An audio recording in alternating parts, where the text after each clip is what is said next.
De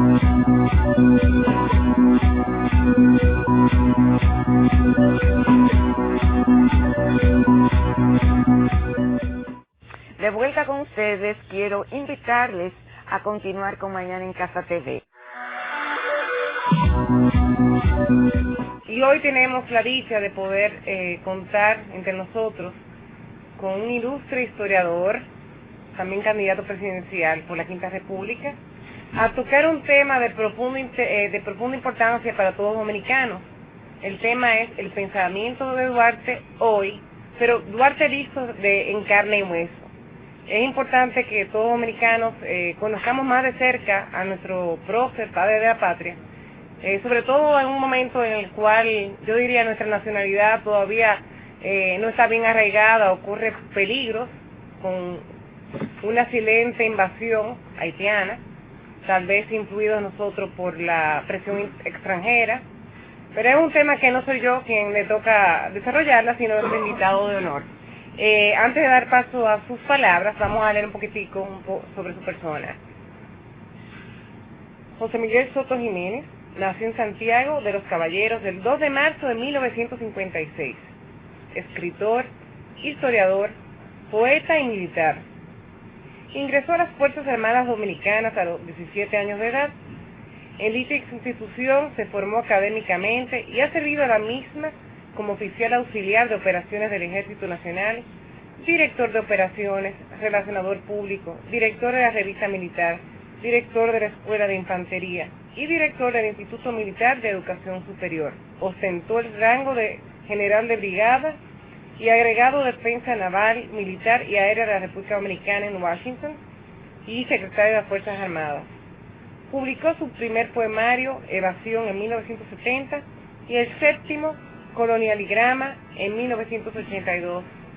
Sin embargo, encontró su verdadera vocación de escritor en el ensayo de investigación histórica, labor que ha desarrollado paralela a su carrera militar y que lo ha situado entre los más notables historiadores castrenses dominicanos. La mayoría de sus obras, especialmente Las Fuerzas Militares en la República Dominicana, 1996, Seguridad, Defensa y Democracia, 1998, y Los Motivos del Machete, 2000, ofrecen una panorámica de la evolución histórica de la milicia dominicana y son simultáneamente una propuesta de modernización de la misma concebida a partir de la realidad social y política que vive el país actualmente. Es miembro de la Academia Dominicana de la Historia. Así que con un fuerte aplauso, damos bienvenida a nosotros.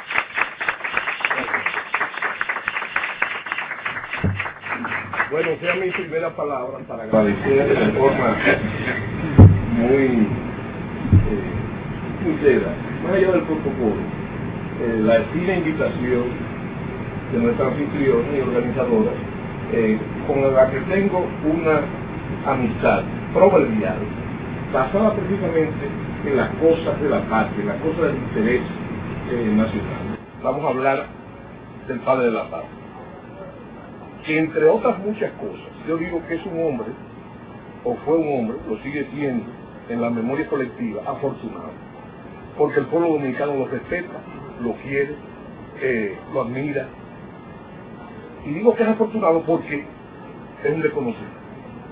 Realmente el padre de la patria es un desconocido, deformado en nuestra admiración, precisamente, o deformado por nuestra admiración, y por qué no decirlo, también por esas maquinaciones políticas, siendo la política la gran afición y el gran dilema del pueblo dominicano. También he descubierto que el pueblo dominicano nunca ha sido rico. Es una de las fantasías que nos han metido en la cabeza. No puede ser rico por razones fundamentalmente geopolíticas. Una isla tiene recursos limitados, nosotros no tenemos la totalidad de la isla, tenemos la 3/4 parte de la isla. Con la fortuna de tener un universo climático, una isla muy particular donde se dan todos los climas, pero tiene esas limitaciones. Había un político una vez que decía que la República Dominicana era un país rico pobremente administrado. No, la República Dominicana nunca ha sido rica. Y hay que comprender que la riqueza El concepto de riqueza va variando de acuerdo a los tiempos, pero resulta que en cualquier uno de los conceptos de la riqueza, aún en la época de la información, no podemos ser ricos, no por los recursos limitados, sino porque tenemos el lastre de una educación mediocre. Estoy hablando en el colectivo. Entonces, no podemos transformar ni eso en riqueza. ¿Cuál ha sido entonces la gran riqueza del pueblo dominicano? Ha sido el heroísmo, el valor de sus hombres y sus mujeres, y la gran epopeya de la dominicanidad, inclusive desde los orígenes mismos, desde los albores, ha sido eso. Y el resultado es compartir esta latitud sangrienta de sol, este ardiente rincón del mediodía, y permanecer aquí precisamente. Esa es la epopeya del dominicano. Naturalmente, el uso y abuso, para usar un término que está de moda ahora, de ese recurso ha sido también en muchos casos nuestra perdición. Y déjenme decir otra cosa, no solamente nuestra perdición, ha sido también el culpable, vaya paradoja, de esa tolerancia que tiene el pueblo dominicano, porque ya nosotros premeditamos el heroísmo. Como ese es el único recurso, el recurso que crea y el recurso que resuelve, nosotros llegamos a que las cosas lleguen a su límite, para entonces apelar al sagrado instrumento, el único que ha dado resultados. Nosotros entonces, ante esta alternativa, la pregunta que viene al caso, y con la que quiero comenzar este conversatorio, es precisamente una pregunta un poco irreverente, con una grosería. ¿Para qué carajos sirven los héroes? ¿Con qué se come eso? Nosotros somos el pueblo de América con más héroes. Tenemos héroes de todos los tamaños, de todos los tipos. La historia dominicana es una larga sucesión de héroes, de próceres y mártires. ¿Para qué sirven los héroes? ¿Son acaso una articulación de nuestro orgullo? ¿O un instrumento de nuestra vanidad? ¿O un pretexto de nuestro orgullo? Esos son los héroes. Para eso sirven los héroes. Nosotros tenemos, no solamente somos el pueblo con más héroes del continente, sino que tenemos más héroes que plazas, calles, hospitales, cuarteles, que nombrar. Tenemos más héroes que gestas, inclusive, lo que parece una contradicción. Y vivimos envueltos en el heroísmo. Y ya yo le he dicho que dejamos de componer la cosa para entonces, pudiendo resolverla a tiempo, para entonces echarle mano al supremo instrumento. Yo digo que el dominicano nace con el machete debajo del brazo, no con el pan debajo del brazo, nace con el machete. Y lo que le estoy diciendo no es una metáfora. El dominicano, yo he visto dominicano en Nueva York, con su machete debajo de la cama. Entonces, hay que ver machete en su simbología arquetípica, aún en el caso de la teoría de Jung del inconsciente colectivo. Eso no es simplemente eso, y para lo que sirve eso. Ese es el instrumento redentor, forjador de libertades. Naturalmente, no estoy hablando del machete apátrida y traidor de Pedro Santana. No estoy hablando del machete despótico de Ulises Heró, ni al sable del mayor violador de los derechos humanos en la República Dominicana, que fue Rafael Leónidas Trujillo Molina. Yo me refiero al sagrado instrumento, el instrumento redentor, forjador de libertades. Y vivimos entonces en los brazos de esos dos símbolos y a esos repotentes. Convendría entonces reflexionar ante la imagen de Duarte, en una gran confusión que la cometen, en que caemos todos los dominicanos, los intelectuales, los historiadores y, ¿por qué no?, el pueblo llano. Entonces confundimos próceres, héroes y mártires, como si fueran la misma cosa, y no lo son. Hay casos en que esas tres categorías que están claramente diferenciadas coinciden. Nosotros hemos tenido próceres que han sido héroes y que han sido mártires también. Pero no son iguales. Y le voy a poner un ejemplo claro. Por ejemplo, las hermanas Mirabal. Nadie podría discutir el peso que tienen. Son un símbolo ya. pero se les llama heroínas de la libertad. ¿No es verdad? Son mártires de la libertad, pero no heroínas. Porque el heroísmo nos refiere a algo hazañoso. ¿Sí? Fundamentalmente en la guerra. Ese es el héroe, ¿verdad?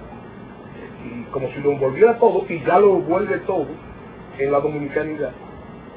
El prócer es otra cosa, es un ciudadano que por sus méritos ciudadanos tiene el reconocimiento colectivo. Y el mártir es aquel que sufre la muerte o simplemente las calamidades en la defensa de sus ideas. Ahora, en un sincretismo lo unimos y es una síntesis, entonces ahí está el héroe, simplemente como nosotros lo vemos. Para nosotros, todo el mundo es héroe. Entonces eso nos refiere a un límite peligroso, porque entonces Anthony Santos, el bachatero, es un héroe, o podría ser Sammy Sosa, es un héroe, y muchos otros dominicanos más.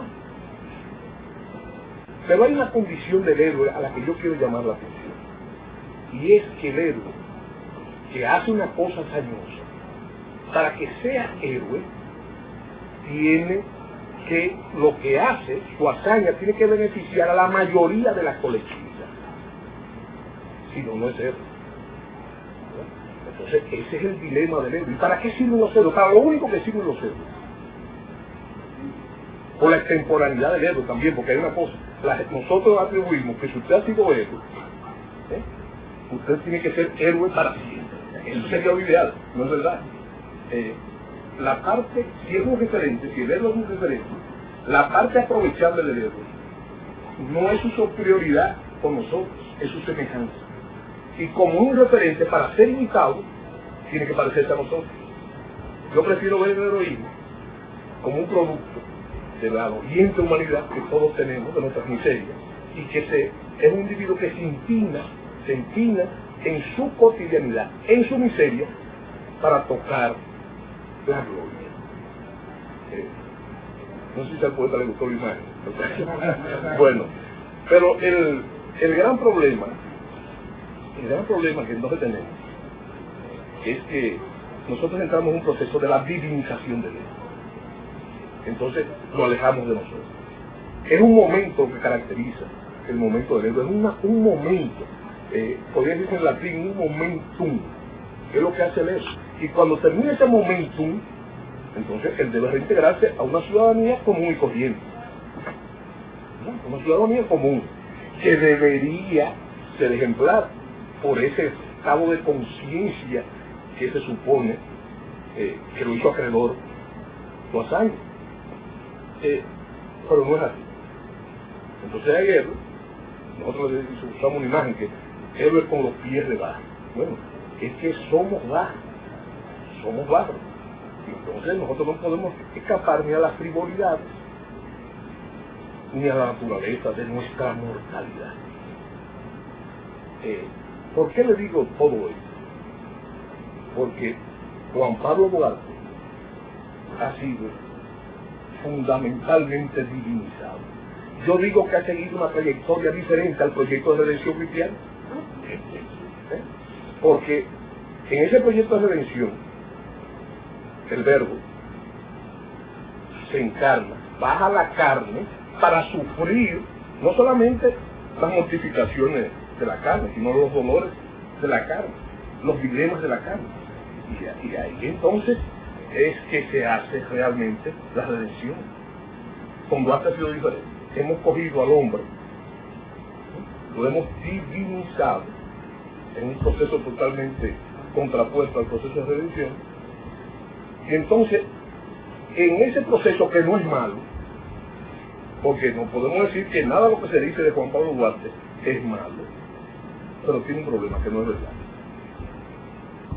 Se ha quebrantado, la verdad. Yo suelo decir en las redes sociales, con Duarte, con él y en él, todos los demás héroes. Porque él no escapa a eso. Los héroes, yo digo que nosotros somos los que hacemos la historia. El hombre común que hace la historia, el hombre cotidiano. Y la historia es el próximo segundo, la próxima palabra de esta literación es la historia. Y entonces, en ese sentido metahistórico, vale a la contradicción, se ha perdido la humanidad de Duarte. Hay muchas razones para usted estar en el deber de encontrar a Juan Pablo Duarte. Porque si la historia para lo único que sirve, lo sirve también es como referente, para que sirva como referente, tiene que parecerse a nosotros. Es un proceso. Miren, hay un spot publicitario creo que de la Comisión de Efemérides Tácticas, muy loable, pero que retrata lo que yo estoy diciendo. Es un niño, por cierto, blanco, muy niño anglosajón nórdico, que está parado frente a la estatua de Duarte, una estatua monumental. Y el niño, en la producción, está mirando al padre de la patria. Pero él se ve sepultado por la grandeza del padre de la patria. Y entonces, eso es un proceso que pasa en la ciudadanía, que es la incapacidad que tenemos de parecernos a este hombre. Entonces, así Duarte no nos sirve. Duarte nos sirve pareciéndose a nosotros. Yo lo que estoy aquí hoy en el día de hoy es para decirle que el padre de la patria se parece a nosotros en todos los aspectos. Y que quizás, o sin el quizás, es un proyecto de los sectores conservadores del país, ¿no?, que lo han articulado con fines puramente políticos, en un proceso bilateral.